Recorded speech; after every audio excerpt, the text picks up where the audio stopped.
Merong hindi napakagandang balita. Itong si Vice President Sara Duterte ay nagbanta sa Pangulo ng Bansa. Ako guys, hindi ako makabongbong, hindi ako maka-BBM. Ang totoo, sinuportahan ko nito nagdaang eleksyon ay si Pacquiao. Kasi nangako siya na ibibigay niya yung mga bahay sa NHC para sa mga mahirap na katulad ko. Kaya pabor ako doon sa kanyang kampanya. Dahil naniniwala akong kayang ibigay ito ni Pacquiao sa mga mahirap na katulad ko. Pero hindi pinalad si Pacquiao eh. Pero wala namang ginagawang masama ang Pangulo ngayon na si Bongbong Marcos. Pagbabantaan ng isang Vice President, maaari siyang makasuhan ng maaaring attempted murder o dili kaya ay death threat. Hindi ako masyado sa batas, pero may bahagya tayong kaalaman dito dahil tayo ay Pilipino. Alam natin yung mga mali. Bobo ito, mga Duterte bobo. Isa kang Vice Presidente, isa kang abogado. Magsasalita ka ng pagbabanta sa Pangulo ng Bansa. Abnoy ang mga ito guys. Ito si Sara mayroong sayad eh.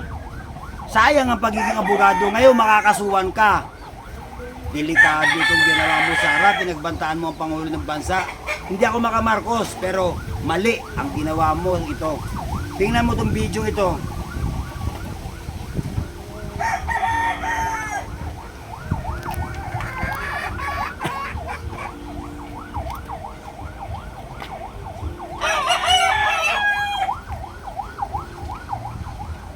Bahala ang mga pahayag na narinig natin Tingnan nyo guys, pakinggan nyo mabuti ang sinabi ng Pangulo ng Nandyan Bansa. ang walang pakundangang pagmumura at ang pagbabanta ng planong ipapatay ang ilan sa atin.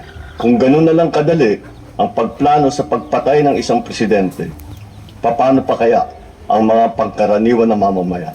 Yung ganyang kriminal na pagtatangka ay hindi dapat pinapalampas. Yan ay aking papalagan. As a democratic country, we need to uphold the rule of law.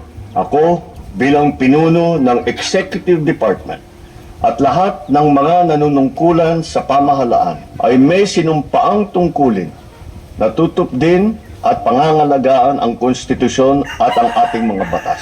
Kaya hindi tama ang pagpigil sa mga halal ng bayan sa paghahanap ng katotohanan.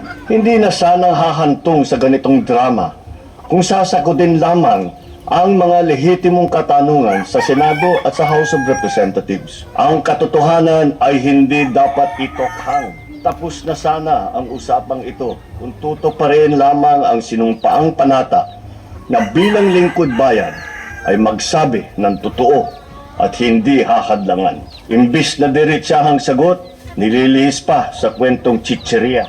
Hangad ko na matuldukan na itong mga pangyayaring ito sa paraang matiwasay at magdadala sa atin sa katotohanan. 12 taon din ako nanungkulan sa magkaparehong kamara ng Kongreso.